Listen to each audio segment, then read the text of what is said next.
Assalamualaikum warahmatullahi wabarakatuh. Selamat malam pemirsa, apa kabar Anda? Pemirsa, penolakan Indonesia terhadap kehadiran atlet Israel di kejuaraan dunia senam artistik 2025 berbuntut panjang. Komite Olimpiade Internasional atau IOC meminta kepada Federasi Olahraga Dunia agar tidak menyelenggarakan ajang olahraga di tanah air.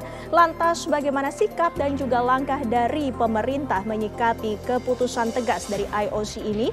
Kami akan hadirkan perbincangannya pemirsa bersama sejumlah narasumber. Saya Windy Wellingtonia. Dan saya Vena Kintan. Kami juga akan hadirkan pembahasan pemirsa kasus video asusila hasil rekayasa digital ataupun deepfake di SMA Negeri 11 Semarang masih terus bergulir. Ditemukan ada 1.100 file dari media penyimpanan pelaku, tapi sampai saat ini pemirsa, pelaku belum ditetapkan sebagai tersangka. Bagaimana penanganan kasus ini? Kami akan hadirkan untuk Anda di Apa Kabar Indonesia Malam.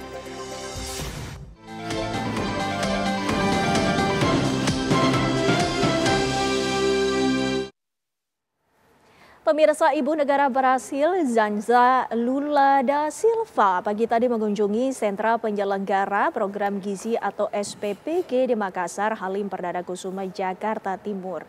Kegiatan ini merupakan rangkaian kunjungan kenegaraan Presiden Luiz Inácio Lula da Silva ke Indonesia. Kunjungan ini disambut oleh perwakilan Kemenko Bidang Pangan dan Badan Gizi Nasional. Dalam kesempatan ini, Xanxa Silva melihat langsung proses pengolahan makanan dan berdialog dengan Kepala SPPG mengenai penyediaan menu bergizi bagi anak sekolah. Selain dapur SPPG, Ibu Negara Brasil juga melanjutkan kunjungan ke SD Angkasa 5 Halim Perdana Kusuma, salah satu sekolah penerima manfaat program makan bergizi gratis.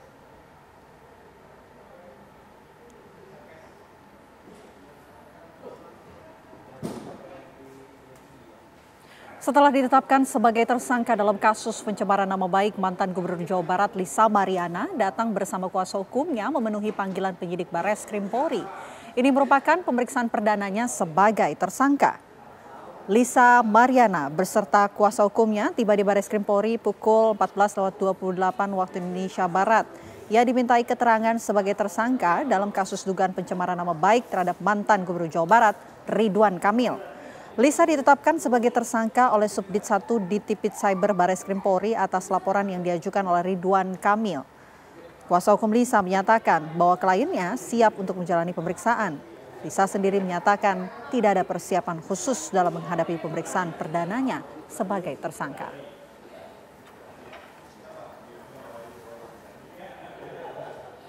Pemirsa, PSSI belum memutuskan siapa pengganti Patrick Kluivert sebagai pelatih kepala Timnas Indonesia. Ketua Umum PSSI Erick Thohir mengatakan dirinya masih terus melakukan evaluasi terhadap apa yang sudah dilakukan oleh pelatih Timnas sebelumnya. Kepelatihan, ya kita nanti BTN, TD akan searching calon-calonnya siapa. Lalu nanti dilaporkan ke ketua umum, ya ketua umum akan adakan rapat exco. Kekurangan dari Patrick apa, kekurangan dari STY apa, kelebihan dari STY apa, kelebihan dari Patrick apa, ini yang kita harus saling pelajari agar kedepannya lebih baik lagi. Itu. Dan insya Allah saya selama STY atau Patrick jadi ya head coach tim nasional, saya kasih support terbaiknya. Betul Jan? Federasi kasih support terbaik. Tetapi tentu ya bola seperti itu, up and down, ada hasil yang harus dipertanggungjawabkan. Ya, tapi nggak ada favorable. Kadang terpenting itu kan tadi, sepak bola ini kita bangun untuk nasional dari generasi ke generasi. Ingat loh. Kebakaran menghanguskan sebuah toko material di Jalan Kiai Haji Soleh Iskandar, Cibadak Tanah, Gareal, Kota Bogor, Jawa Barat. Inilah video yang memperlihatkan kobaran api membumbung tinggi disertai dengan kepulan asap pekat.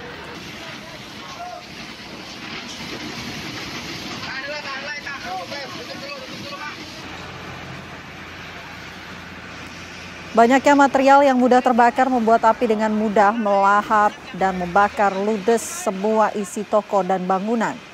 Api pun baru bisa dipadamkan setelah 8 unit mobil pemadam kebakaran dikerahkan langsung ke lokasi. Dugaan sementara, api berasal dari hubungan arus pendek. Tidak ada korban jiwa dalam musibah ini, namun kerugian diperkirakan mencapai ratusan juta rupiah.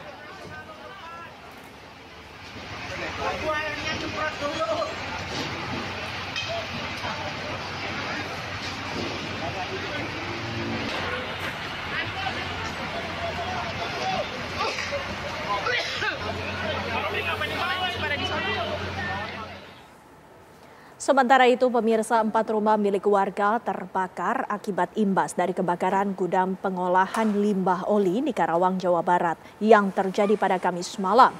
Pemirsa, seperti inilah kondisi rumah milik warga di Kelurahan Tunggak Jati, Kecamatan Karawang Barat, Kabupaten Karawang, Jawa Barat. Sejumlah perabotan rumah tangga hingga sepeda motor milik warga yang tak sempat diselamatkan ludes terbakar. Hingga saat ini petugas pemadam kebakaran masih melakukan pemadaman api di sejumlah titik dan melakukan pendinginan.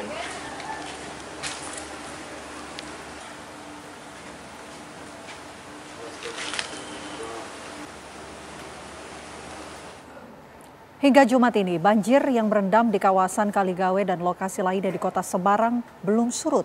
Imbas dari banjir, aktivitas warga terganggu karena jalan di perkampungan tergenang cukup dalam. Jalan Kaligawe yang menghubungkan kota Semarang dan Demak masih tergenang air banjir setinggi lutut orang dewasa. Lalu lintas kendaraan pun tersendat dan hanya mobil besar yang berani melintas. Luapan air banjir dari Sungai Tenggang ini juga merendam pemukiman di Kampung Karang Kimpul, Kelurahan Tambakrejo, Kecamatan Gayam Sari. Warga mengungkapkan banjir di kampungnya selalu terjadi setiap tahun saat musim hujan. Banjir sulit surut karena ditambah air kiriman dari daerah atas. Saat ini pemerintah Kota Semarang telah menambah mobil pompa untuk menambah daya kuras untuk mengurangi genangan banjir.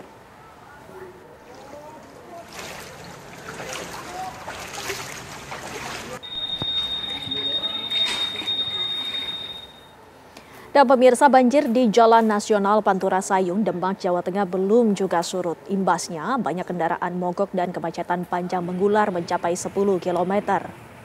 Jalan nasional di jalur Pantura Sayung, Demak hingga Jumat siang masih terendam banjir. Genangan banjir mencapai setengah meter mengakibatkan kemacetan panjang mengular mencapai 10 km.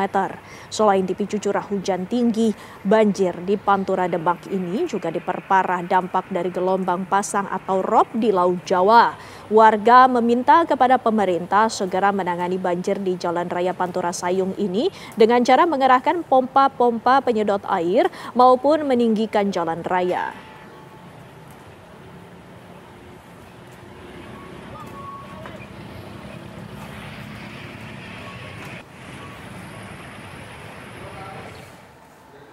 Kita akan pantau bagaimana suasana terbaru di Demak, Jawa Tengah. Sudah ada rekan kami Syamsul Arifin di sana. Selamat malam Syamsul, bagaimana kondisi di Demak malam hari ini? Selamat malam Windy. Dapat saya kabarkan hingga petang menjelang malam hari ini banjir masih mengenangi wilayah Sayung, Kabupaten Demak, tepatnya di KM 9. Ketinggian air masih mencapai setengah meter. Meski pagi tadi genangan sempat surut, namun karena adanya hujan turun lebat mulai siang dan sampai malam hari ini saya mengabarkan juga masih turun hujan, genangan air kembali meninggi. Selain air hujan di lokasi juga genangan banjir ini juga disebabkan oleh adanya kiriman air dari kawasan Semarang Atas. Pemerintah Kabupaten Demak sudah melakukan upaya untuk melakukan penyedotan air dengan mengerahkan sejumlah pompa penyedot air, tapi karena kapasitas air yang ada ini cukup tinggi sehingga hingga hari ini upaya penyedotan itu belum membuahkan hasil. Selain mengakibatkan kemacetan arus lintas di Jalan Pantura ini, juga mengganggu aktivitas warga maupun anak-anak yang pagi hingga siang hari sekolah, juga mengganggu aktivitas para pekerja yang akan menuju tempat-tempat pekerjaan, bahkan karena terjadinya kemacetan, ketika saya mewawancarai sejumlah pekerja, mereka harus atau rela berjalan kaki sepanjang 1 kilometer untuk menuju ke lokasi pekerjaannya. Dapat saya kabarkan bahwa banjir di Demak Payung ini seringkali terjadi. Kalau sebelumnya disebabkan oleh banjir rob, kali ini memang karena adanya curah hujan yang cukup tinggi sehingga mengakibatkan banjir dan sudah berlangsung sampai 3 hari ini. Demikian. Baik, banjir di Jalan Pantura Sayung Demak sudah berangsur surut. Terima kasih Syamsul Arifin atas laporan Anda langsung dari lokasi. Selamat bertugas kembali. Pemirsa, kami masih akan kembali menghadirkan informasi lainnya. Presiden menargetkan Indonesia memiliki mobil buatan sendiri dalam 3 tahun mendatang. Kami akan hadirkan beserta sejumlah kabar lainnya sesaat lagi. Presiden menargetkan Indonesia memiliki mobil buatan sendiri dalam 3 tahun mendatang. Pemerintah pun sudah mengalokasikan dana dan menyiapkan lahan pabrik untuk memproduksi mobil buatan dalam negeri. Dalam sidang Kabinet Paripurna di Istana Negara, Presiden Prabowo mengungkapkan pemerintah menargetkan Indonesia memiliki mobil buatan sendiri dalam 3 tahun mendatang. Pemerintah sudah mengalokasikan dana dan menyiapkan lahan pabrik untuk memproduksi mobil buatan dalam negeri. Presiden Prabowo meminta seluruh jajaran Menteri Kabinetnya menggunakan mobil buatan Indonesia. Mau?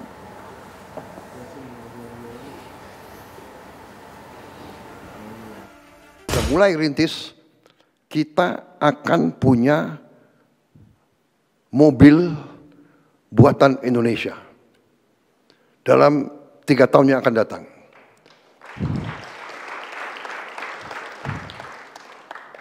Saya sudah alokasi dana,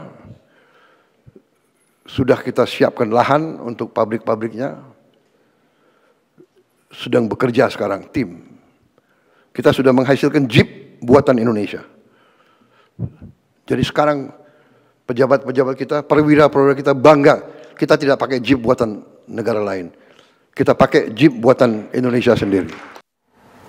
Dalam sepekan, Menteri Pertahanan Syafri Syamsuddin bertemu dengan 2 petinggi partai politik Nasdem dan PKS. Tak biasanya, Menteri yang mengurusi alat utama sistem pertahanan itu kini kedatangan tamu dari parpol. Apa makna di balik pertemuan ini? Apakah posisi Syafri sebagai orang dekat Presiden Prabowo Subianto membuat pimpinan parpol merapat?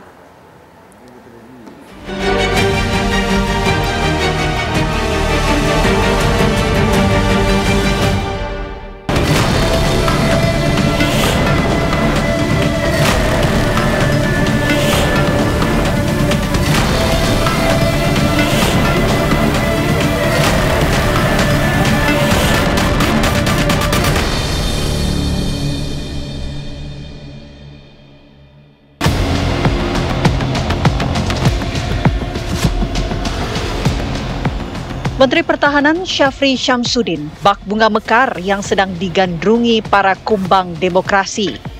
Dalam waktu berdekatan, 2 pimpinan partai politik bertandang ke kantor Syafri berbalut silaturahmi kebangsaan. Pertama, Ketua Umum Partai Nasdem Surya Paloh. Saya sebaliknya banyak mendapatkan referensi secara khusus dari Bapak Menhan, bagaimana posisi dan peran yang sudah dijalankan yang dianggap relatif cukup baik, tetapi bisa ditingkatkan ke arah yang lebih baik lagi. Nah, ini bagi saya adalah satu masukan yang juga berarti. Saya mendapatkan reinforcement dalam tugas saya sebagai penentu kebijakan nasional untuk stabilitas. Dan Pak Surya Paloh memberi masukan informal tetapi penuh dengan komitmen nasionalisme dan patriotisme yang beliau sampaikan kepada saya. Kedua, Ketua Majelis Syuro Partai Keadilan Sejahtera Sohibul Iman bersama pengurus pusat PKS. PKS ini sudah ada di kabinet. Kami punya 1 menteri di kabinet, yaitu Menteri Tenaga Kerja. Profesor Yasirli itu adalah usulan dari PKS. Jadi kami sudah di dalam kabinet. Yang dilakukan oleh Pak Prabowo sangat concern dengan persoalan masyarakat, dan saya kira program-program beliau secara prinsip sangat bagus. Tapi ada apa gerangan? Mengapa tak ada angin tiada hujan, Nasdem dan PKS memilih menemui Menhan? Apakah karena posisi Syafri yang dinilai menjadi orang dekat Presiden Prabowo Subianto membuat PKS dan Nasdem datang menemuinya? Mungkinkah melalui Syafri ada pesan yang ingin dititipkan ke Prabowo? Membuat pertemuan ini menarik bukan hanya yang datang itu dari partai ya, tetapi juga sebenarnya Pak Syafri Samsudin ini bertindak sebagai Menhan atau sebagai orang yang dikenal sangat dekat dengan Pak Presiden Prabowo Subianto gitu ya. Karena menurut saya positioning yang diambil oleh Pak Syafri ini sangat menentukan maknanya. Tapi terlepas dari itu semua, menurut saya setidaknya ini bermana bagi PKS dan Nasdem di satu sisi maupun bagi pemerintah yang diwakili oleh Pak Syafri Samsudin. Nah, bagi Nasdem dan PKS yang selama ini belum menempatkan kadernya di kabinet, ini menegaskan bahwa posisi mereka itu sebagai orang luar yang ada di dalam lingkaran ya. Jadi orang luar yang berada di dalam lingkaran komunikasi pemerintahan, sehingga mereka ini menegaskan bahwa meskipun mereka tidak menempatkan wakilnya, tetapi mereka menjadi bagian dari pemerintahan Prabowo Subianto. Peta politik di tanah air kini memang tak ada gejolak. Parpol pun terlihat adem ayem dengan agenda politik masing-masing. Tapi khusus Nasdem, ada badai yang tengah menghantam menyusul eksodus sejumlah kader yang dibajak Partai Solidaritas Indonesia. Desas-desus pun beredar bila beberapa tokoh beken di Nasdem bakal menyeberang ke Gajah. Bagi Nasdem, pertemuan Paloh dan Menhan Syafri dinilai hanya silaturahmi biasa, tak ada agenda politik apapun. Jadi, tak benar ada titip-menitip pesan ke Prabowo. Bagi Pak Surya, pertemuan-pertemuan saat itu cair saja. Bertemu dengan siapa lagi tidak bisa bertemu 11 tangan. Siapa yang ada waktu, ya bertemu. Kadang-kadang kemarin itu Pak Surya sendiri. Ya mau diajak waketum ada agenda, mau diajak saya juga ada agenda lain karena agak mendadak. Jadi pertemuan-pertemuan kita dengan silaturahmi kebangsaan itu ya cair saja. Yang penting saya menggarisbawahi pernyataan Pak Presiden Prabowo waktu bertemu kita 2 kali. Beliau mengatakan yang penting elit dulu bersatu. Elit bersatu lalu di bawahnya bisa dijabarkan lebih baik. Sementara PKS menyebut pertemuan dengan Menhan Syafri merupakan bentuk tukar pikiran. PKS memberi masukan sistem pertahanan untuk menjaga kondusivitas negara. Namun, benarkah hanya ini? Mungkinkah ada topik soal kursi kabinet? Mengapa di antara deretan menteri hanya Syafri yang disowani? Pertemuan dengan Pak Prabowo kan sudah di Munas. Dan sebelum Munas juga kami sudah bertemu. Jadi ini sebetulnya penegasan komitmen PKS untuk mendukung pemerintahan, wabil khusus dalam bidang pertahanan. Di eksekutif, Menhan Syafri memang disebut-sebut memiliki posisi istimewa di dekat Prabowo. Syafri kerap muncul ke publik mewakili arahan Prabowo dalam mengatasi berbagai masalah. Presiden juga mengakui di awal pemerintahannya tidak semua menteri berperan sebagai ujung tombak. Ada yang masih menjadi cadangan dan perannya belum dioptimalkan. Kalau ibarat kita adalah tim sepak bola, ya, saya boleh dianggap sebagai manager coach. Saudara adalah pemain-pemain. Saudara-saudara ada dalam babak-babak pertama ini, awal-awal kita ada yang striker. Ada yang bertahan. Ya, ada yang cadangan. Masih nunggu kapan diperankan secara maksimal. Walaupun saya mengerti saudara-saudara sudah mengambil inisiatif, sudah bergerak masing-masing, saya terima kasih. Tapi saya paham ada yang saya gunakan pertama-tama sebagai striker untuk merebut hasil terbaik cepat. Posisi strategis Syafri ini pun yang dinilai para pengamat menjadi daya tarik partai politik. Jadi karena Prabowo, PKS, dan Surya Paloh itu memiliki hubungan yang personal yang sangat kuat, maka tidak salah kalau diwakili oleh pihak Prabowo yang juga memiliki hubungan personal. Jadi menurut saya kalau misalnya Surya Paloh bertemu dengan Prabowo itu sudah biasa, baik sebagai presiden maupun sebagai kawan sebagai politisi. Tapi ketika bertemu dengan Sapri Samsudin ini kan baru. Tapi jangan lupa ada plasenta yang menghubungkan antara Prabowo dengan Sapri Samsudin. Jadi menurut saya ini maknanya adalah PKS dan Nasdem mencoba ingin melumasi hubungannya dengan Prabowo, bukan saja memperbaiki, memelihara, menjaga emosi hubungan silaturahmi dengan Prabowo saja, tapi coba meluas melebar ke dalam ring satu Prabowo, kawan dekat yang menjadi nukleus yang menjadi nukleus dari pertemanan Prabowo. Kestabilan politik memang dibutuhkan pemerintah untuk memperbaiki ekonomi dan menggenjot target pertumbuhan 8%. Langkah merangkul dan melibatkan semua kekuatan politik tentunya patut diapresiasi.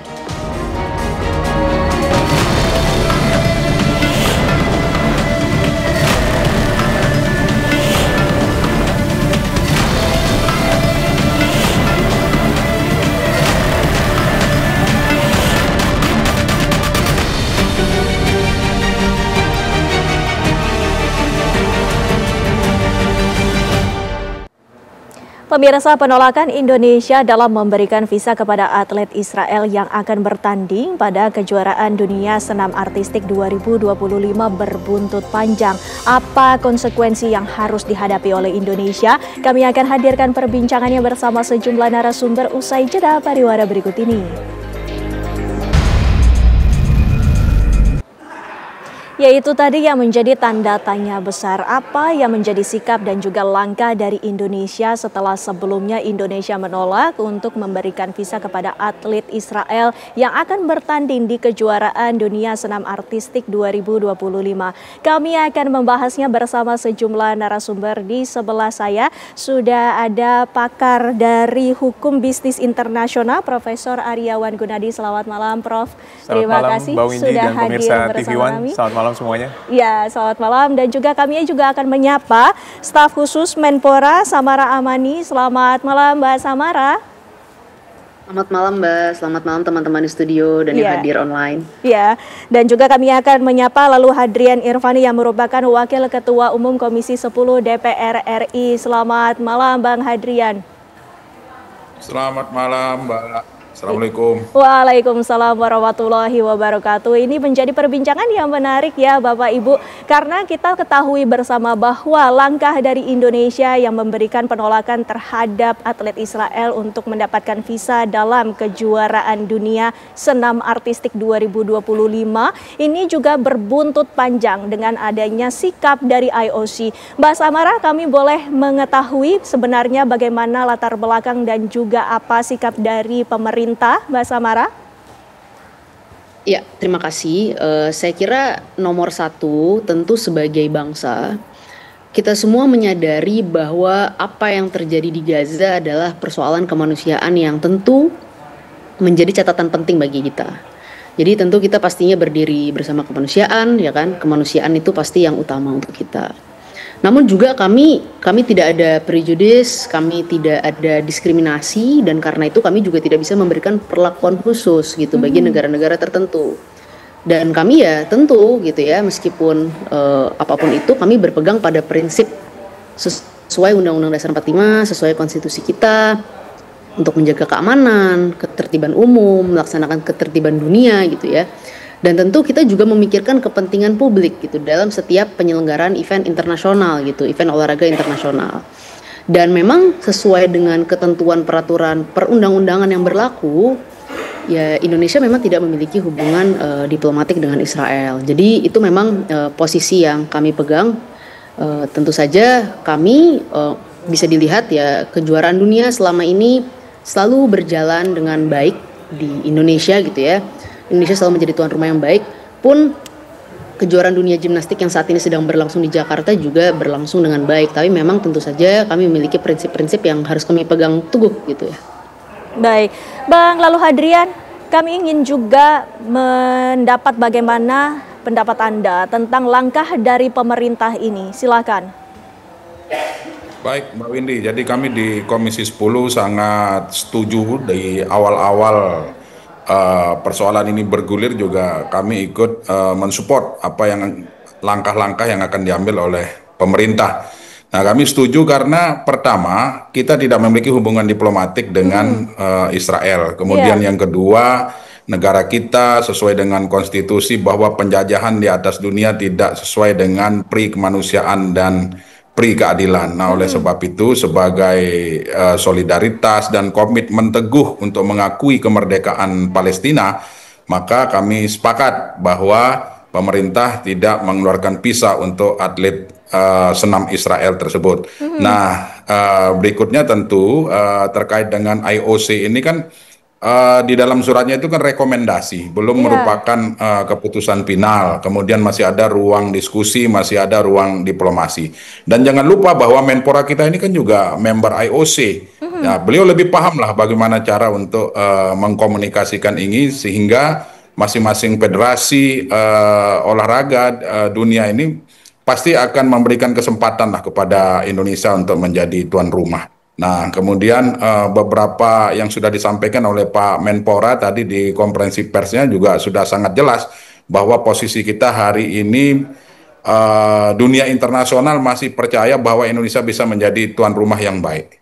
Demikian, Mbak Windy. Baik, Prof. Irawan, ini menjadi perbincangan yang menarik karena kita ketahui apakah sikap dari pemerintah ini juga menunjukkan bagaimana sikap kita di politik luar negeri, Prof. Irawan. Iya. Artinya tadi menyambung tadi Mbak Windy dan pemirsa TV One, kalau dilihat by law-nya itu kan memang terakhir itu kan dari IOC membuat beberapa rekomendasi, which is ini belum begitu final. Ya. Artinya kita diminta untuk mengakhiri katakanlah komunikasi kita dengan antara NOC dengan pihak yang ada di IOC tentu dalam kaitannya Indonesia menjadi tuan rumah. Artinya kita agak terhambat mungkin nanti ke depan untuk menjadi tuan rumah baik yang Olimpik maupun yang Youth Olimpik. Yang kedua adalah dimintakan kita juga harus hadir ke sana bersama dengan federasi dari gimnastik untuk bisa berdiskusi dengan Swiss. Artinya kita masih punya peluang dari keputusan dari IOC yang sebetulnya belum final harusnya. Nah, memang keputusan untuk kita penolakan pemberian visa itu kan sudah melalui Court of Sport of Arbitration, artinya sudah melalui keputusan dari arbitrase, di mana ini menolak banding daripada atlet dari Israel. Kita memang tahu bahwa ada lex sportiva, artinya memang olahraga ini kan kalau bisa dihindari dari aspek politik dan sebagainya. Nah, tapi apapun yang terjadi kan memang kalau kita lihat dari speech dari Presiden Prabowo di United Nations, bahwa konstitusi kan yang menjadi yang utama lah, Undang-Undang Dasar 45, kita mengutamakan perdamaian keamanan dunia, ketertiban umum dan sebagainya. Untuk itu kita pasti patuh dengan itu. Konstitusi adalah segalanya dan kepentingan nasional adalah di atas segalanya. Artinya adalah sebetulnya ini bukan permanent decision sebetulnya, dan ini masih bisa ditinjau kembali. Makanya ada sejumlah langkah-langkah yang ke depan Indonesia harus lakukan. Artinya walaupun kita agak terhambat untuk menjadi host, ya kan, tuan rumah Olimpik atau Youth Olimpik, tetapi ada upaya-upaya lobby-lobby yang kita bisa lakukan, diplomasi secara international law. Nah, yang kedua adalah kalau dilihat memang ini kan pernah dilakukan sebelumnya waktu kita menolak Piala Dunia U20 kalau nggak salah tahun 2023, tetapi dengan diplomasi kita mengganti host menjadi Piala Dunia U17. Lalu waktu zaman Pak Presiden Soekarno ketika waktu Asian Games, nah itu Asian Games juga kita kan pernah ya yang berkaitan dengan Israel. Jadi kita harapkan bahwa Indonesia ke depan ini bukan satu final decision, tetapi kita bisa memanfaatkan diplomasi internasional dan mengkaji semua regulasi yang ada supaya antara kepentingan nasional, kebijakan politik luar negeri kita dengan event internasional itu kita bisa rapikan sehingga menjadi sesuatu yang baik di mata internasional. Baik, artinya keputusan ini belum bersifat final. Mbak Samara, apakah ada langkah-langkah terdekat yang akan dilakukan oleh pemerintah mengingat ruang diskusi ini masih terbuka? Mbak Samara, mohon ditunggu, nanti kita akan bahas lebih lanjut usai jeda pariwara berikut ini. Dan tentu dari surat IOC itu juga jangan sampai kita multi tafsir, di mana IOC menyatakan diskusi mengenai kita Indonesia bila ingin menjadi tuan rumah Youth Olympic atau Olimpik atau mungkin tuan rumah dari event Olimpiade lain sementara ditunda. Nah, ini penting loh kata-katanya. Lalu juga di situ ada merekomendasikan. Jadi bukan memberhentikan, merekomendasikan bahwa event-event ya dunia yang mungkin ada rencana, kalau ada rencana di Indonesia dapat menjadi perhatian. Nah, tentu ini hal yang saya rasa bukan sesuatu yang tidak bisa menjadi bahan pembicaraan. Karena beberapa case di dunia ya tetap kesempatan berdiskusi bersama tentu IOC terbuka. Itu tadi pemirsa, kita sama-sama sudah mendengarkan pernyataan dari Menpora Republik Indonesia Erick Thohir yang menyatakan bahwa sampai dengan saat ini IOC telah menutup ruang diskusi. Mbak Samara, apakah ini artinya ruang diskusi tersebut masih terbuka? Apa langkah-langkah yang mungkin akan diambil oleh pemerintah, Mbak Samara? Iya Mbak, pertama saya ingin tegaskan lagi yang tadi sudah kita dengar dari Pak Menpora ya, bahwa Indonesia ini masih tetap bisa ikut serta dalam berbagai ajang internasional, termasuk Olimpiade gitu. Kita tetap bisa mengirim kontingen kita dan atlet-atlet kita ke Olimpiade. Jadi tentu kita tetap masih bisa fokus menyiapkan cabur-cabur unggulan kita untuk bersiap pergi ke Olimpiade. Itu tetap masih bisa.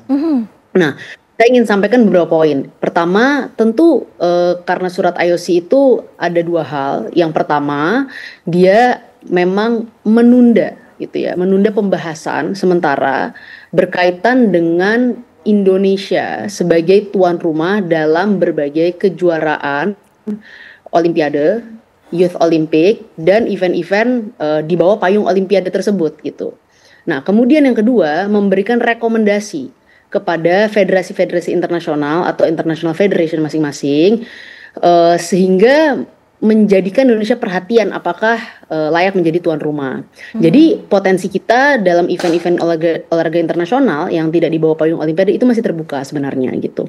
Dan sampai saat ini sebenarnya ruang negosiasi itu masih ada, masih dibuka. Namun tentu saja kita Indonesia melakukan itu melalui Komite Olimpiade Indonesia atau KOI atau National Olympic Committee, yang memang NOC Indonesia atau KOI itu berada di bawah naungan IOC gitu. Jadi KOI memang menjadi garis terdepan dalam melakukan negosiasi kita dengan IOC hari ini gitu. Jadi kita hormati dan kita dukung proses dan upaya yang sedang dilakukan oleh KOI sehingga mungkin kita bisa mendapatkan hasil yang terbaik gitu, hasil yang maksimal. Kemudian juga tadi disampaikan juga oleh Pak Menpora dalam konferensi pers beliau, di mana untuk kedepannya ketika federasi-federasi atau cabur-cabur ingin mengajukan atau ingin melakukan bidding terhadap event internasional, event kejuaraan dunia gitu, di mana kita menjadi tuan rumah, itu harus memberikan informasi kepada Kemenpora mungkin ya 1 tahun sebelum bidding atau 2 tahun sebelum event gitu, untuk menghindari potensi-potensi yang terjadi seperti hari ini gitu, hanya untuk memastikan bahwa kita bisa meminimalisir berbagai potensi resiko. Mungkin itu. Ya, Mbak Samara, apakah dari KOI sendiri sudah ada tanggal untuk pertemuan bersama dengan IOC dan apa saja persiapan untuk dilakukannya pemaparan, Mbak Samara? Ya, saya kira saat ini Bapak Ketua Umum KOI, Bapak Okto sedang berada di Timur Tengah. Beliau sedang berupaya untuk kemudian melakukan negosiasi dengan KOI. Tentu kita hormati dan kita tunggu saja nanti apa hasil dan update-nya dari beliau. Yang tentu kami tahu beliau sedang berusaha sebaik-baiknya agar Indonesia juga mendapatkan hasil yang terbaik. Ya, tentunya Pemerintah juga membutuhkan dukungan termasuk dari salah satunya adalah DPR. Dari Bang Handrian kami ingin mengetahui apakah dari DPR juga akan terus berada di belakang pemerintah termasuk untuk bertemu dengan kelembagaan yang berada di luar negeri membahas perihal hal ini? Ya, sejak awal kami di Komisi 10 juga sepakat dengan langkah-langkah yang dilakukan oleh pemerintah.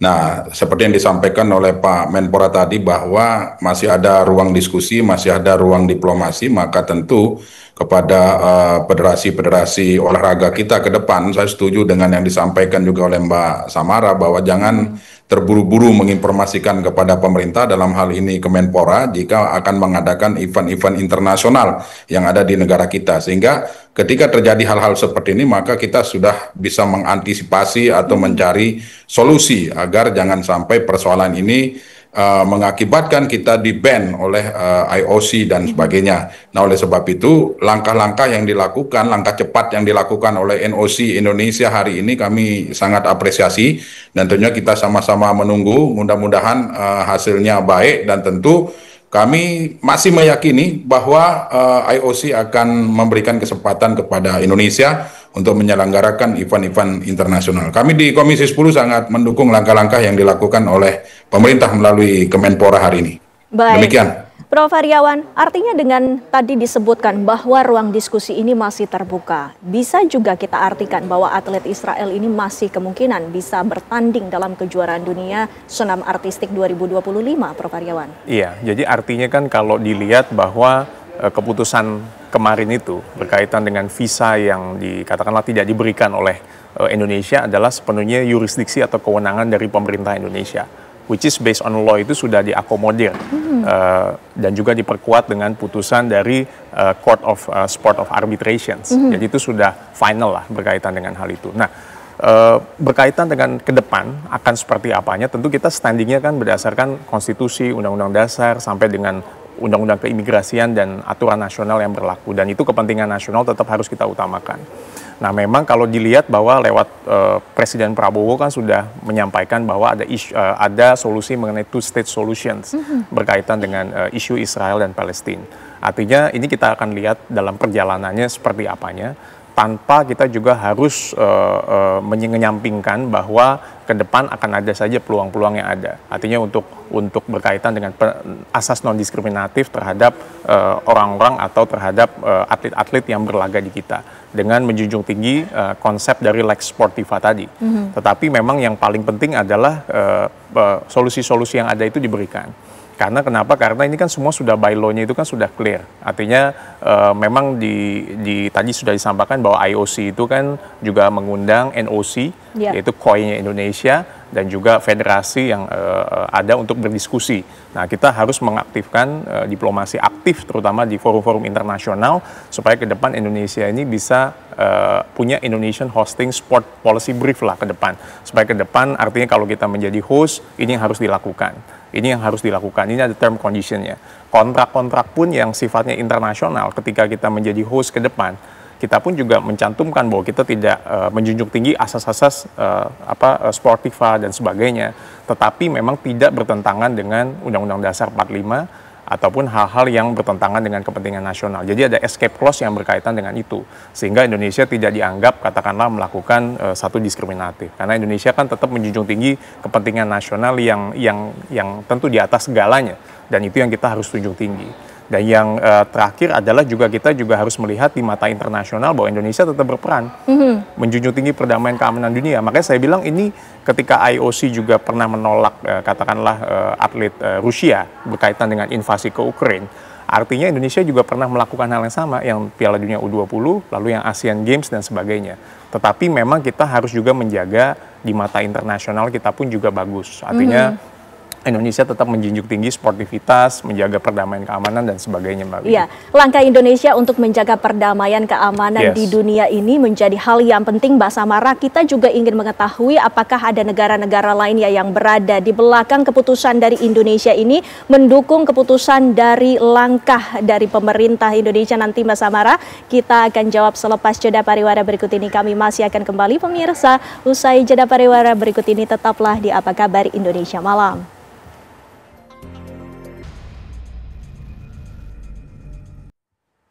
kita lanjutkan dialog kami, Mbak Samara. Kami juga ingin mengetahui, tadi saya sempat menanyakan kepada Anda sebelum jeda pariwara, dengan adanya sikap dari pemerintah Indonesia, tentunya ada beberapa negara lainnya yang juga mendukung langkah Indonesia, terutama salah satunya mungkin Rusia yang mendukung hal tersebut. Bisa Anda komentar sedikit, Mbak Samara? Saya kira pasti negara-negara lain menghormati kedaulatan, menghormati konstitusi, dan prinsip yang kita pegang sebagai negara, sebagai bangsa. Jadi pastinya saling menghormati ya posisinya dalam hal itu. Tapi Mbak, di dalam momen ini juga saya tuh kami ingin sampaikan bahwa meski ada isu yang sedang berlangsung saat ini, pembangunan olahraga nasional terus berjalan gitu ya. Kita harus sadari bahwa pembangunan olahraga kita tidak berhenti, terus berjalan di tengah isu ini ke Kemenpora gitu ya. Pak Menpora juga pemerintah secara keseluruhan di bawah pimpinan Bapak Presiden tentunya berkomitmen memperkuat pembangunan olahraga nasional. Saat ini memang kami sedang fokus juga melakukan penyusunan blueprint pembangunan olahraga nasional. Kita memperkuat cabang-cabang olahraga unggulan, 17 cabang olahraga unggulan yang dipersiapkan dalam berbagai event baik Asia Tenggara, Asia maupun dunia, SEA Games, Asian Games, dan tentu saja Olimpiade, karena sekali lagi kita masih bisa ikut serta dalam Olimpiade 2028. Tentu saja mungkin ya ke depan fokus terhadap misalnya pusat latihan tim nasional yang saat ini sedang direncanakan dibangun. Jadi kita masih fokus terhadap pembangunan olahraga nasional dan itu harus menjadi fokus kita ke depan gitu. Baik. Bang Adrian juga merespons hal tersebut, adanya tekanan publik pula yang juga tetap mendukung langkah pemerintah dan juga menolak ada hadirnya atlet-atlet dari Israel. Bang Adrian. Ya, tentu itu bentuk komitmen negara terhadap kemerdekaan Palestina. Nah, kami tentu sangat mendukung, bahkan dari awal saya katakan bahwa dukungan ini kita berikan ketika persoalan ini mulai muncul ke publik. Nah, yang terpenting adalah olahraga itu bukan hanya sekedar persoalan sportivitas, olahraga bukan hanya sekedar persoalan kalah dan menang, tetapi di olahraga juga tentu dijunjung nilai-nilai kemanusiaan. Nah, atas dasar itulah maka kami di Komisi 10 terus mendukung langkah-langkah pemerintah. Kemudian kami juga berharap kepada Kemenpora untuk melakukan persiapan-persiapan di event-event yang terdekat. Seperti Desember nanti kita akan melaksanakan SEA Games. SEA Games ya tentu Kemenpora hari ini sedang bersiap untuk pelatnas atlet-atlet atau cabur-cabur yang akan dilaksanakan di SEA Games. Saya berharap dengan kejadian atau surat yang dikeluarkan oleh IOC ini tidak mengganggu persiapan-persiapan tersebut. Saya meyakini kita memiliki presiden yang hebat, yang diplomasinya diakui oleh dunia, maka apa yang dilakukan atau yang sudah disampaikan oleh IOC hari ini ya tidak terlalu berdampak lah bagi perkembangan dunia olahraga kita. Saya meyakini Indonesia masih akan tetap dipercaya baik sebagai tuan rumah Olimpiade maupun event-event internasional lainnya. Mudah-mudahan nanti Bang Okto kembali ke Indonesia membawa berita yang bagus dan saya meyakini berita itu akan bagus. Begitu Mbak. Ya, baik. Prof. Aryawan, apakah menurut Anda diperlukan adanya diplomasi olahraga internasional menyikapi hal ini?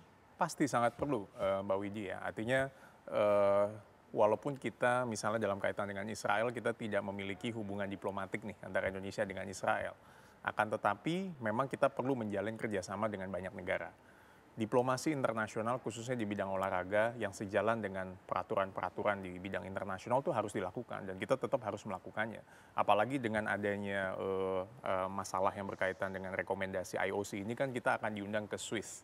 Nah, ini adalah momen kita untuk melakukan diplomasi, kita bisa bicara banyak, ya kan, artinya menjelaskan kedudukan Indonesia, karena by law-nya kan kita sudah clear, sudah ada putusan arbitration sport, kita juga sudah lakukan semuanya, nah tinggal kita tetap menjalin diplomasi dengan yang ada.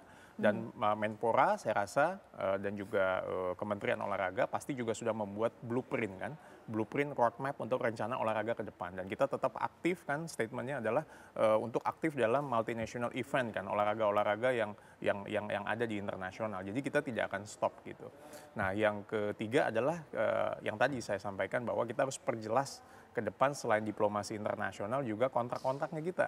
Artinya dengan internasional. pisahkan mungkin antara kepentingan nasional dengan kegiatan internasional. Artinya kita tetap harus melihat bahwa kepentingan nasional yang utama. Standing Indonesia kemarin itu sudah sejalan dengan yang ada. Tetapi kita juga harus melihat bahwa ada kegiatan internasional yang kita juga dipandang oleh dunia. Kita juga nggak boleh diskriminatif, tetapi kita juga taat kepada konstitusi kita menentang segala bentuk penjajahan, perdamaian ke dunia, ketertiban umum sesuai dengan konstitusi itu adalah yang paling penting. Karena ketika itu bertabrakan tentu kita harus mengutamakan pijakan dari kepentingan nasional. Apalagi Pak Presiden Prabowo kan sudah clear, two-state solution adalah solusi yang ditawarkan. Dan ke depan Indonesia akan tetap berperan aktif dalam kaitan dengan diplomasi internasional. Nah kebetulan yang ketemu adalah berkaitan dengan olahraga, berkaitan dengan IOC ini. Jadi mudah-mudahan antara NOC, IOC dengan federasi-federasi yang ada tetap kita lakukan, dan ini bukan rekomendasi yang sifatnya final, tapi juga kita banyak lakukan. Tetapi memang hati-hati juga dengan rekomendasi ini karena kan kita agak terhambat nih menjadi tuan rumah, ya kan, baik mungkin FIFA, FIBA dan beberapa pagelaran internasional yang lainnya. Tetapi jangan pernah putus asa, kita pasti bisa, dan saya yakin Kemenpora, Presiden sudah menyiapkan blueprint dan roadmap untuk kita bagaimana keluar dari kondisi yang ada. Karena kita juga pernah seperti ini juga sebelumnya gitu Mbak. Kita tanyakan kepada pemerintah, Mbak Samara, bagaimana meyakinkan kepada masyarakat Indonesia bahwa langkah yang diambil oleh pemerintah ini sudah on the track dan potensi agar Indonesia bisa menjadi tuan rumah dalam Olimpiade 2036 ini bisa terlaksana, Mbak Samara?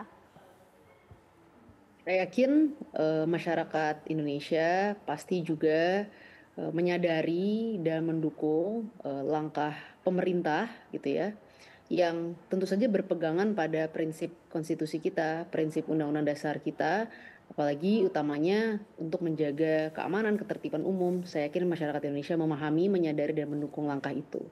Dan tentu saja saat ini Pak Menpora terus berkomunikasi dengan Bapak Ketua Umum KOI, Bapak Okto, di mana di situ tentu saja Pak Menpora menyampaikan agar KOI sebagai badan yang berada di bawah naungan IOC untuk terus melakukan negosiasi gitu. Jadi memang prinsipnya kami sebagai pemerintah saat ini, ya Indonesia saat ini melakukan negosiasi kepada KOI karena memang KOI lah yang menjadi badan di bawah naungan IOC dan menjadi garis terdepan dalam negosiasi olahraga internasional ini.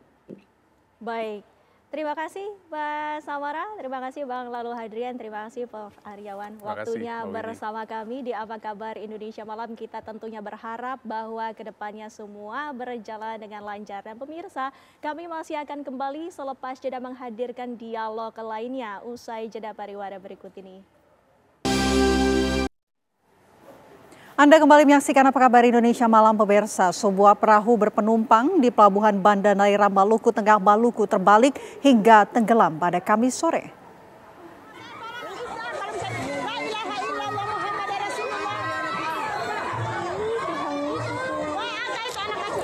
Dalam video amatir memperlihatkan saat perahu akan tenggelam, seorang ibu dan anaknya bayi nyaris tertimpa perahu yang terbalik. Akibat insiden itu membuat warga sekitar panik hingga meloncat dari atas jembatan ke laut agar bisa membantu anak bayi dan ibunya yang terjebak perahu yang terbalik. Sejumlah warga juga melakukan pertolongan serta mengevakuasi para penumpang yang mengalami musibah tersebut. Beruntung dalam insiden ini tidak menimbulkan korban jiwa, namun sebagian harta benda milik penumpang tak bisa diselamatkan. Hingga kini belum diketahui mengenai penyebab perahu tenggelam.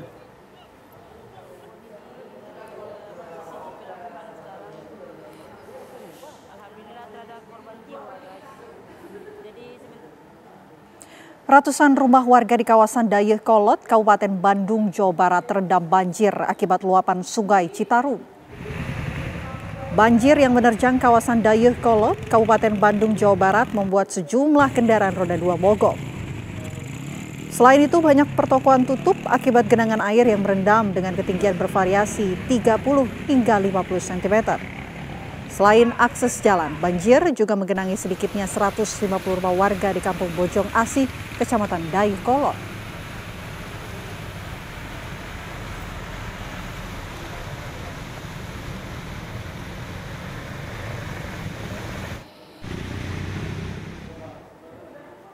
Kemajuan teknologi memakan korban 30 siswi SMA Negeri 11 Semarang yang menjadi korban rekayasa digital. Pelaku alumni SMA Negeri 11 Semarang yang juga mahasiswa hukum di Undip.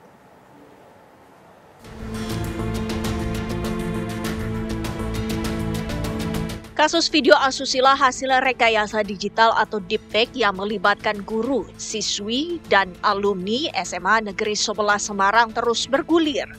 Skandal semanse yang juga menyulut aksi demo siswa ini menyebabkan 30 orang siswi dan seorang guru menjadi korban. Pasalnya, wajah para korban digunakan Ciko Raditya Tama sebagai objek konten digital tak bertanggung jawab. Sementara ini ditemukan kurang lebih 1.100 file yang tersimpan di media penyimpanan milik pelaku. Tak hanya siswi yang berasal dari SMA Negeri 11 sekarang saja, namun ada beberapa korban yang berasal dari sekolah lain.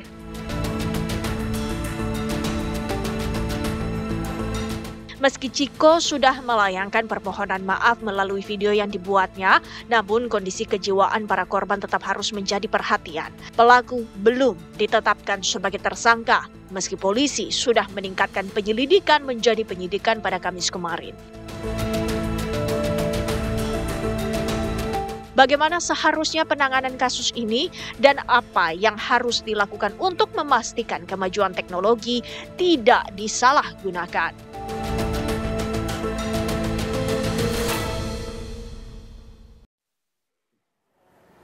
Ya, kasus penyalahgunaan teknologi ini sudah naik ke tahap penyidikan, tapi sampai sekarang pemirsa belum ada penetapan tersangka. Pelaku belum ditetapkan sebagai tersangka. Bagaimana seharusnya penanganan kasus ini? Kita akan bahas bersama dengan sejumlah narasumber. Saya akan perkenalkan untuk Anda. Di sebelah kanan saya ini sudah hadir, ada Abimanyu Wahyu Widayat, pakar telematika. Selamat malam, Abah. Selamat malam. Sehat?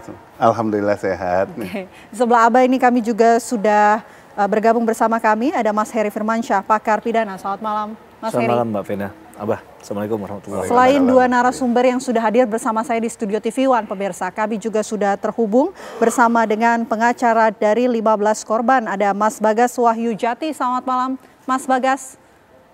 Selamat malam, Mbak Vena, Bang Abi dan Bang Heri. Selamat malam. Selamat malam. Kita terlebih dahulu ke Mas Bagas. Mas Bagas, sejauh ini Mas Bagas ini kan masih menjadi pengacara untuk 15 korban, Mas. Atau mungkinkah ada penambahan korban-korban lain yang juga ditangani oleh Mas Bagas? Mungkin, Mbak. Kita masih tetap buka ruang ya buat para korban. Kalau kita bakal terus membuka hotline itu sebanyak-banyaknya, tentunya secara gratis. Oke, korban-korban ini semuanya adalah siswi SMA Negeri 11 atau juga ada alumni dan juga guru? Korban ada siswi aktif SMA 11, ada juga alumni, ada juga guru, ada juga siswi dari SMA lain di Kota Semarang. Oke, sejauh ini berdasarkan keterangan dari korban, klien dari Anda, Mas Bagas, apa sebetulnya modus dari pelaku ini dengan memposting video deepfake tersebut? Kalau berdasarkan keterangan korban, ada beberapa korban yang langsung ketemu sama pelaku. Pelaku ini hanya ngomong bahwa iseng. Tapi kenapa kalau iseng itu banyak sekali konten-kontennya? Ya kita masih belum tahu pasti motifnya. Oke, tapi mengenai foto dari klien-klien Anda ataupun korban lain, itu didapatkan dari pelaku ini dari mana? Pelaku ini kebetulan mutual sama beberapa korban, ada juga yang nggak mutual, tapi di screenshot lewat akun media sosial korban, dan juga ada juga kalau di SMA 11 ini kalau ada event itu ada fotografernya, nanti melalui Google Drive itu semua murid bisa mengakses, mungkin dari itu. Oke, jadi sejauh ini dugaan dari pengacara ataupun tim kuasa hukum ada penggunaan secara di luar izin begitu dari G Drive tersebut. Saya mau langsung ke Abah kalau begitu. Abah, kalau melihat dari sisi teknologi, seberapa mudah kemudian seseorang bisa menghasilkan video dari AI seperti deepfake tersebut, seberapa mudah, apa saja yang dibutuhkan, Abah? Saat ini memang justru terlalu mudah, ya, karena itu tinggal hanya membutuhkan dua komponen data, yaitu pertama komponen aksi, mengenai aksi apapun, baik mungkin pornografi atau aksi apapun, dan kemudian sumber wajah, sumber data wajah. Cukup mendapatkan 2 dari sini saja. Sekarang di AI kita tinggal mengkombinasikan, tidak perlu kerja keras, hanya tinggal mencari foto biasa pun, nggak harus bentuk pas foto bahkan lihat miring, lihat kanan, ataupun kemungkinan agak gelap, agak terang. Kemudian aplikasi yang melakukan adjustment, baikkan tata warnanya, intensitas gambarnya, sehingga dibuat mirip. Kemudian dia akan menempelkan kepada wajah figur yang kita inginkan, ya, wajah aksi yang diinginkan. Nah, tinggal hanya masalah kecocokan profil wajah. Misalnya wajahnya lonjong, kemudian tempel yang agak bulat, wajahnya itu biasanya kurang begitu cocok. Tetapi saat itu sudah pas, maka tidak perlu tindakan apapun, tidak perlu keahlian apapun, cukup hanya tinggal mempunyai sakit jiwa dan kemudian pemikiran yang enggak dari pelakunya. Karena nggak perlu ilmu digital dalam hal itu. Karena hal ini memang dimudahkan untuk kegiatan yang harusnya positif.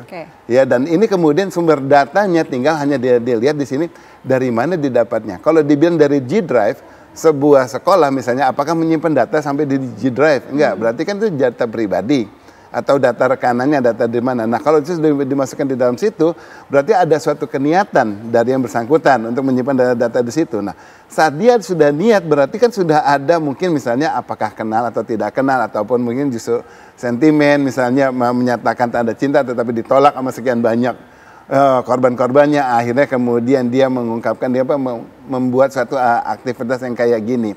Ya, sekali lagi bahwa yang dibutuhkan hanya mempunyai sumber data, dia bisa ambil dari manapun dan kemudian tinggal masalah aksinya. Nah, kemudian nanti kita mencari tahu apakah ini yang namanya di pornografi memang hanya ada unsur ketelanjangan dari tubuh ataukah memang ada suatu perbuatan. Ya, dan biasanya kalau memang gerakannya hanya itu saja, berarti sumbernya jelas. Bisa ketahuan ini dari aplikasi yang mana. Karena begitu banyak aplikasi yang memang menyediakan konten-konten yang seperti itu, tetapi tidak terlalu vulgar. Dan itu dengan mudah bisa diakses gitu ya, Abah? Mudah bisa diakses dan free. Pakai yang free saja sudah bisa, apalagi kalau mau berbayar tidak banyak. Dan kalau berbayar itu tidak perlu masalah dari jumlah, tetapi dari periode, misalnya dalam 1 bulan aja dia sudah bisa langsung mengunggah konten berapa banyak pun, satu persatu gitu. Mas Heri, dari sisi hukum, secara konstruksi hukum, apakah sudah ada pasal yang menangani penyalahgunaan teknologi deepfake ini? Iya, sayangnya kalau kita bicara antara hukum dan teknologi, kadang teknologi itu di depannya hukum itu di belakangnya teknologi. Kalau kita melihat ini kasusnya adalah deepfake yang sebenarnya berkaitan dengan artificial intelligence atau kecerdasan buatan, memang yang bicara khusus tentang hal ini tidak ada, begitu ya.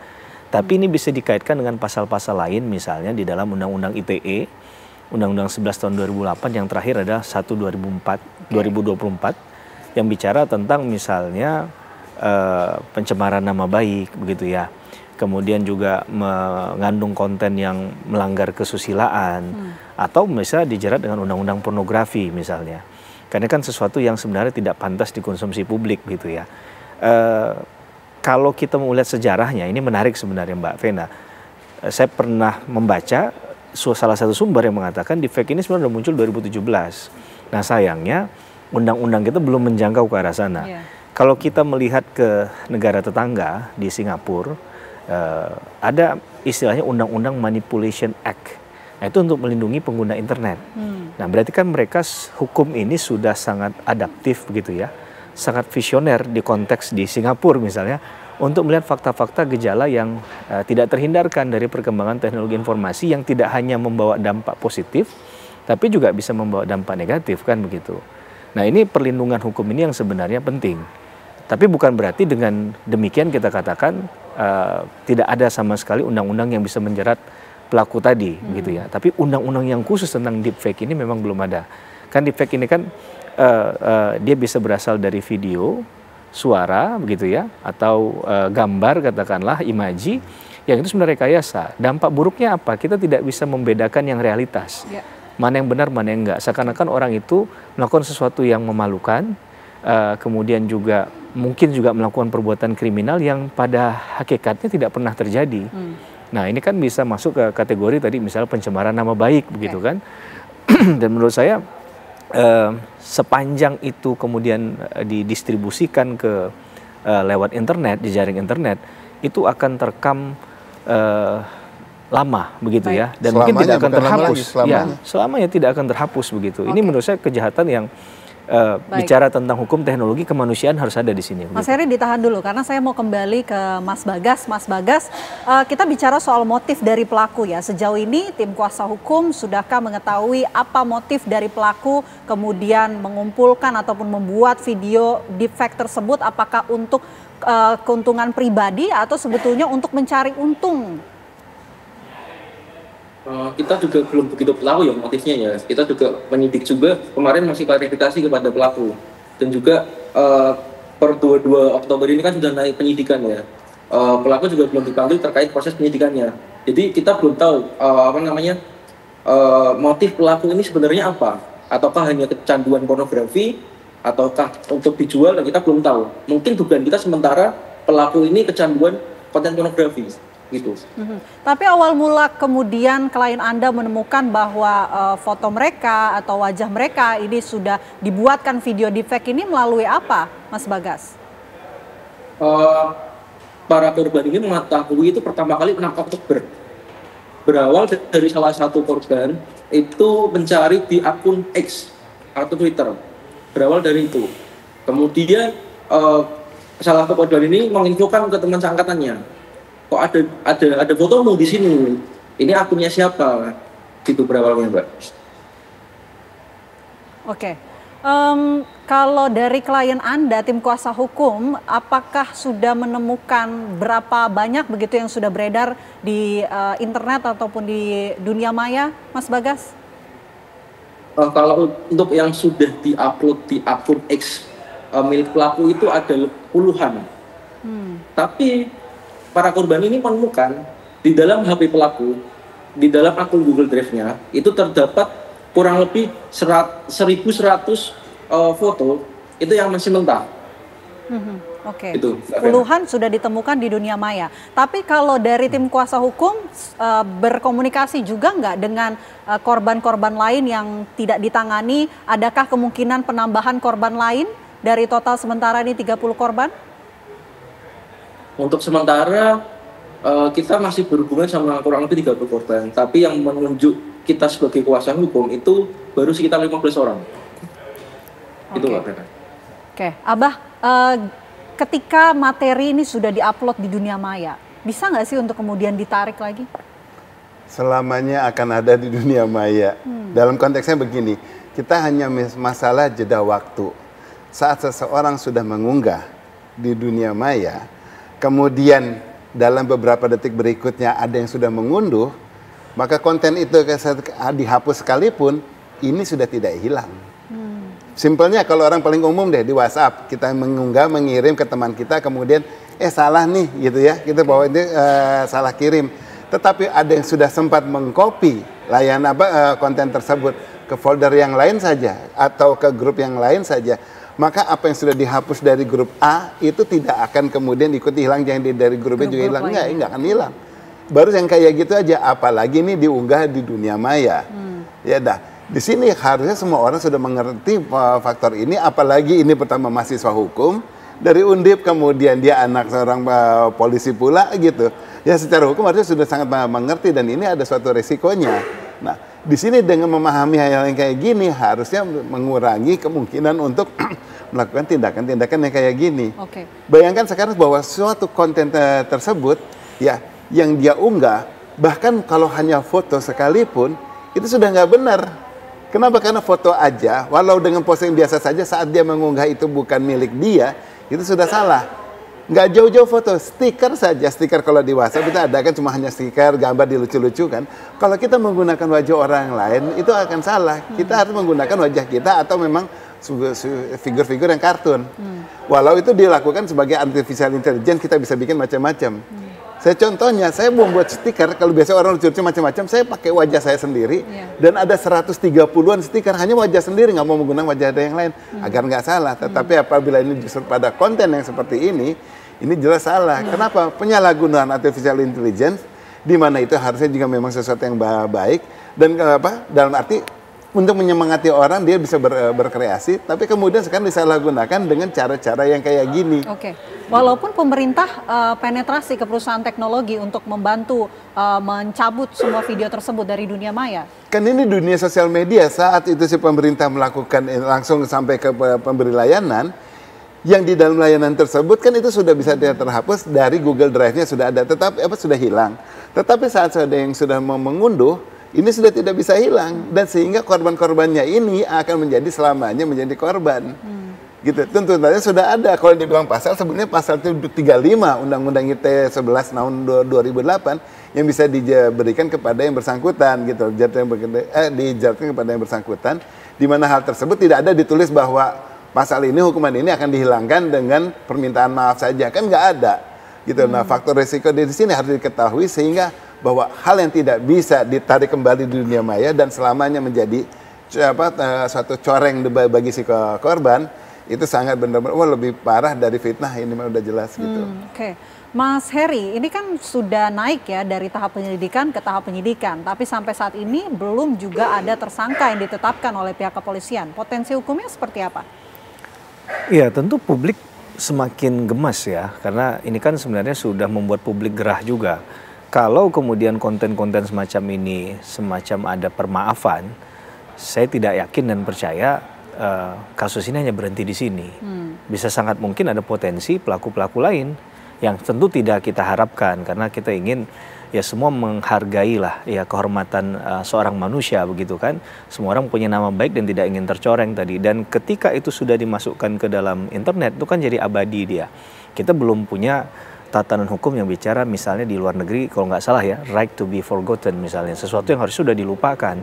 Karena ketika ini di masa depan dibaca atau dilihat oleh keluarganya dia, anaknya atau cucunya, ini kan jadi masalah besar juga kan. Ini jadi fitnah yang tadi kata Abah katakan, fitnah yang luar biasa untuk merendahkan martabat seseorang. Sehingga kalau polisi serius melihat itu sebagai konteks mengangkat kasus ini untuk memberikan efek jerah, saya rasa inilah saatnya, begitu kan, agar kemudian ini pun jadi momentum untuk pemerintah, dalam hal ini misalnya instansi yang terkait yaitu Komdiji misalnya, memberikan perhatian, ada roadmap terhadap kasus-kasus semacam ini agar tidak terulang kembali di kemudian hari. Tapi ketika misalnya penyidikan ini tidak kunjung selesai ya prosesnya, maka ini kemudian akan jadi tanda tanya besar bagi publik, mengapa kemudian penyidik itu terhalang untuk segera memproses kasus yang sebenarnya menurut publik ya sangat mudah sekali begitu, pembuktiannya nggak perlu rumit-rumit, tidak perlu menggunakan scientific crime investigation dan lain sebagainya begitu, karena korbannya ada, bahkan lebih dari satu, bukti konten itu ada dan mungkin sudah diakui juga oleh yang bersangkutan karena membuat pernyataan kalau tidak salah, jadi sudah lengkap secara alat bukti ya? begitu. Oke. Mas Bagas, pelaku ini kan sudah meminta maaf. Apa kemudian langkah hukum yang akan diambil oleh tim kuasa hukum korban? Nanti ditahan, dijawab nanti Mas Bagas. Kami jeda terlebih dahulu. Apa kabar Indonesia Malam akan kembali untuk Anda pemirsa sesaat lagi. Meminta permohonan maaf atas perbuatan saya yang dimana saya telah mengedit, mengupload foto maupun video teman-teman tanpa izin pada akun Twitter saya. Saya menyadari bahwa perbuatan saya telah menimbulkan dampak negatif bagi sekolah SMA Negeri 11 Semarang. Untuk itu, dari hati saya yang paling tulus dan paling dalam, saya akan pertama meminta maaf kepada pihak sekolah, ibu guru, siswa-siswi, atas nama sekolahan SMA Negeri 11 Semarang. Yang kedua, berjanji tidak akan mengulangi kejadian serupa pada masa yang akan datang. Yang ketiga,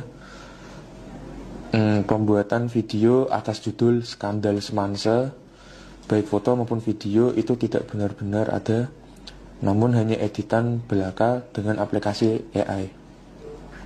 Yang keempat, sanggup membuat surat pernyataan tidak akan mengulangi perbuatan serupa. Yang kelima, sanggup untuk membuat video klarifikasi dan mengupload video tersebut di sosial media saya @cikoraditya-tama. Demikian video klarifikasi ini saya buat penuh kesadaran dari diri saya sendiri dan penuh penyesalan dari diri saya sendiri pula. Terima kasih atas pengertiannya. Wassalamualaikum warahmatullahi wabarakatuh. Kita lanjutkan diskusi kita, Mas Bagas. Ini pelaku sudah meminta maaf. Langkah hukum apa yang berikutnya akan ditempuh oleh tim kuasa hukum dari korban? Tentunya kita menghormati proses hukum yang sedang berjalan, yaitu di Reservoir Polda Jateng. Sebenarnya ya Mbak Vena, para korban ini hanya pengen simpel. Pelaku klarifikasi di depan di lapangan sekolah. Tetapi yang sebagai pemicunya para korban ini dan para siswa yang masih aktif, sekolah itu seakan-akan memfasilitasi pelaku hanya klarifikasi dalam ruangan. Sebenarnya pemicunya itu. Yang awalnya para korban ini menginginkan pelaku klarifikasi di lapangan, tetapi pihak sekolah memfasilitasi itu, kemudian para korban ini akhirnya melangkah ke jalur hukum. Gitu Mbak Vena. Oke, tapi kalau dari korban, sudahkah kemudian membuat laporan hukum? Gini, kita emang awalnya ingin membuat laporan hukum, tapi kita berkoordinasi dengan Direskrim Polda Jateng, dan Direskrim Polda Jateng itu sejak 15 Oktober 2025 sudah ada platform cyber. Nah, sejak itulah kita berkoordinasi dengan penyidik Direskrim Polda Jateng. Oke. Akankah dalam waktu dekat ini akan kemudian mengumpulkan korban-korban lain untuk mendiskusikan langkah berikutnya yang akan dilakukan, Mas Bagas? Iya, kita masih membuka ruang bagi para korban yang belum speak up untuk terus menghubungi kita. Kita nanti juga ada headline-nya juga Mbak Vena, langsung ke nomor saya aja. Kalau korban ini nggak usah takut, identitasnya kita samarkan, kita lindungi rahasianya. Oke. Mas Heri, kasus seperti ini sebetulnya delik aduan atau bukan? Iya, itu menarik ya, bahwa konteks ini kalau dikaitkan dengan pornografi, tidak ada kaitannya dengan harus korban yang melaporkan. Apalagi ini sudah diunggah dan banyak orang yang mengetahuinya kan, siapapun sebenarnya bisa aja melaporkan dari legal standingnya itu. Tapi saya izin tadi juga mencatat dari pernyataan terakhir di si pelaku ya, bahwa seakan-akan dia mengatakan saya mohon maaf karena tidak izin terlebih dahulu.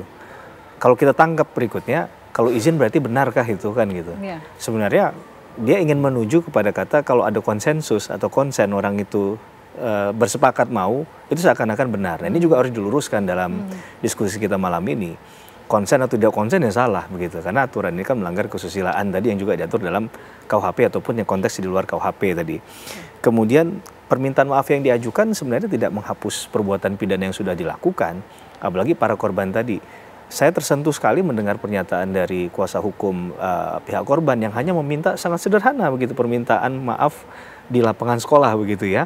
Padahal ini penderitaan yang akan luar biasa didapatkan oleh korban yang sudah terlanjur materi tubuhnya dikonsumsi orang banyak tadi, yang jelas-jelas bukan dilakukan oleh yang bersangkutan tadi kan. Kemudian juga ada perspektif menarik dalam diskusi kita malam ini adalah korban dalam kasus ini sebenarnya tidak harus fisik. Jadi penderitaan yang dia alami, kemudian juga mungkin bisa stress out nantinya ke depan, ya psikologi yang mungkin bisa depresi. Itu kan harusnya jadi kalkulasi yang menarik dalam kita melihat betapa pentingnya kasus ini harus ada tindakan hukum yang tegas dan terukur begitu ya. Saya rasa itu poinnya, Mbak Vena. Oke, Abah, kalau menarik apa yang disampaikan oleh Mas Heri bahwa tadi permintaan maaf dari pelaku ini meminta maaf karena tidak izin untuk kemudian mengedit foto-foto dari korban-korban tersebut. Tapi sebetulnya bagaimana sih kalau dari sisi pakar hukum, pakar telematika? Mau izin gak izin juga itu udah salah dalam arti di sini. Izin, seseorang udah mengizinkan, izin kan ada suatu tujuan. Ya, izin biasanya untuk diapakan. Dipinjam minta fotonya izin. Izin untuk diapa? Diedit. Nah, orang agak mengira diedit untuk dipasang di suatu foto yang artistik atau seperti apa gitu. Tetapi kemudian kalau izinnya untuk menggunakan kebutuhan A, tetapi kemudian disalahgunakan untuk hal yang B, maka izin tersebut sudah gugur. Ya, apalagi ini kalau tidak menggunakan izin. Dan kemudian kalau izin pun saat orang dibilang, oh saya izin untuk dibikin foto, ternyata dibikin video, videonya animasi, juga sudah menyalahi dari izinnya. Nah, izin itu nggak bisa lisan kan, gitu. Nah, dari faktor di sini berarti kalau udah segitu banyak sampai ada yang demo, berarti kan izin ini tidak pernah ada. Ya sudah pasti tidak pernah ada. Dan kalau yang bersangkutan sudah melakukannya begitu banyak, berarti dia juga sudah melakukan pengujian, dia sudah terbiasa gitu. Dia udah sakit, kalau dibilang sih sakit, tapi nggak bisa kemudian jadi pengalihan nanti dia belaga jadi kemudian sakit jiwa atau apa sehingga mengurangi tuntutan ya. Karena dari faktor di sini dia harus berupaya sedemikian mungkin menggunakan berbagai aplikasi yang sebetulnya banyak. Tadi saya bilang ada sekitar 30-an kan, saya nggak berani mengucapkan apa. Ada triknya yang namanya face swap atau digubah balik, ada yang namanya prompting. Prompting itu direkayasanya benar-benar harus bercerita. Saya mau suasana kayak gini, wajahnya kayak gini, nanti dibentuk seperti ini, mimiknya kayak gini gitu. Itu yang prompting. Nah saat itu dilakukan berarti ada suatu niat yang udah yang nggak baik, ya kan? Nah izin di sini untuk yang sampai sejauh apa harus dicabut dalam arti pertama tujuan utamanya dan kemudian efeknya. Karena secara efek ini yang akan habis, tidak akan pernah selesai saat sudah diunduh orang yang lain, seperti yang saya bilang tadi, tidak akan pernah selesai. Dan izin tersebut saat itu tidak diizinkan, tapi sudah diunduh orang yang lain, masalahnya akan nyala terus. Kemudian kalau dia sudah minta maaf, apakah perbuatannya selesai? Bisa jadi dia akan menawarkan sama yang lain. Saya mampu lah bisa melakukan ini, lain kali lah saya nggak akan dituntut lagi. Tapi kalau mau, siapa yang kamu pengen di situ, saya akan bikinkan. Jadi jasa terselubung bisa juga kayak gini gitu loh. Harus memberikan efek jerahnya. Oke, harus memberikan efek jerah. Tapi Abah, cara membedakan gitu, mana konten yang AI, artificial intelligence termasuk deepfake, maupun konten yang asli. Ini gimana cara membedakannya? Sekarang kan sudah sulit untuk dibedakan. Oke. Saya kasih yang umum saja ya, karena ini juga bagian saya pekerjaan sehari-hari. Kan saya di Jiver Aksiana jadi Chief Artificial Intelligence Officer. Kerjaannya memang mencoba merekayasa, memang pekerjaannya. Tapi di sisi lain saya pekerjaannya digital forensik. Saya mencoba mencari tahu kalau ada umpamanya ada perbuatan-perbuatan yang benar atau tidak. Paling dasarnya adalah biasanya sering banyak banget kalau kita mau membedakan yang bahwa itu bukan asli, itu dari mimik wajah. Ya dari mimik wajahnya itu selalu tidak sinkron, tidak benar-benar semuanya tubuh bergerak, anggota wajah bergerak. Kemudian mata, walaupun bagaimana biasanya matanya hanya indah tetapi kosong. Beda dengan mata manusia yang walaupun itu tampil walau nggak indah tetapi mata itu berisi terasa. Tetapi kalau mata dari artificial intelligence itu matanya itu terkesan kosong. Dan biasanya arah mata dalam melihat sesuatu itu tidak benar-benar direktif pada suatu titik. Dan justru gambarnya biasanya justru bagus banget. Kalau AI gambarnya bagus banget. Cerah gitu ya. Iya, gambar cerah banget, intensitas warnanya bagus banget ya. Kemudian resolusinya juga sangat bagus. Dan kemudian gerakannya biasanya tidak natural dalam arti apa yang dibicarakan dengan gerak kepalanya tidak sinkron. Dan beberapa hal lagi yang menjadi kuncian, maaf tidak bisa diceritakan karena kerjaannya digital forensik. Kebayang nanti di masa depan hal-hal yang kayak gini kalau ada yang tahu, wah semakin sulit gitu loh. Sulit, ya. Tapi minimal hal itu yang bisa membuat dasar bagi kita untuk mengetahui apakah itu artificial intelligence atau bukan. Oke, itu cara membedakan mana yang artificial intelligence dan juga yang asli. Baik, saya mau ke Mas Bagas. Mas Bagas, sampai saat ini apakah korban sudah mendapatkan pendampingan psikologis? Untuk sampai saat ini belum ada dari pihak sekolah maupun dari pihak kita, karena untuk sementara ini masih kemarin kan masih penyelidikan, baru 22 Oktober kemarin baru naik ke sidik, belum ada kalau dari sekolah. Tapi kalau kondisi psikologis dari korban klien Anda seperti apa, Mas Bagas? Pasti para korban ini traumatis yang mendalam, tidak hanya dari psikologi, juga sisi sosial juga, reputasinya juga, yang harus menghadapi stigma, tekanan sosial, bahkan ancaman dunia maya. Para korban ini juga ada beberapa korban juga yang takut untuk ketemu orang, Mbak Ben. Tapi para korban ini ketakutannya itu karena ya silakan Mas, silakan. Ketakutannya itu karena ketakutannya korban itu orang lain menganggap bahwa video atau foto itu benar. Iya. Ada salah satu beberapa korban yang ketakutan untuk ketemu sama orang lain. Apakah korban tetap melanjutkan aktivitasnya seperti bersekolah begitu, Mas? Untuk sementara ini kita kan pendekatan ya, apalagi korban ini kan rentang usianya ada yang 16 sampai 19 tahun. Kita selalu beri masukan agar para korban ini menjalankan aktivitas seperti biasa. Gitu, Mbak Bena. Kalau respon dari pihak sekolah terhadap para korban ini seperti apa, Mas Bagas? Kalau respon dari sekolah yang kita kan juga nggak ini ya. Kita awalnya mencoba untuk berkomunikasi sama sekolah, tapi sekolah seakan menutup-nutupi. Okay. Itu Mbak Bena. Baik, kita akan terus menunggu update dari pihak kepolisian termasuk juga penetapan tersangka. Terima kasih Mas Bagus sudah bergabung bersama kami. Terima kasih Mas Heri, terima kasih Abah sudah bergabung bersama kami di Apa Kabar Indonesia Malam. Dan pemirsa, diskusi kami tadi sekaligus menutup perjumpaan kita di Apa Kabar Indonesia Malam. Mewakili kru yang bertugas, saya Vena Kintan.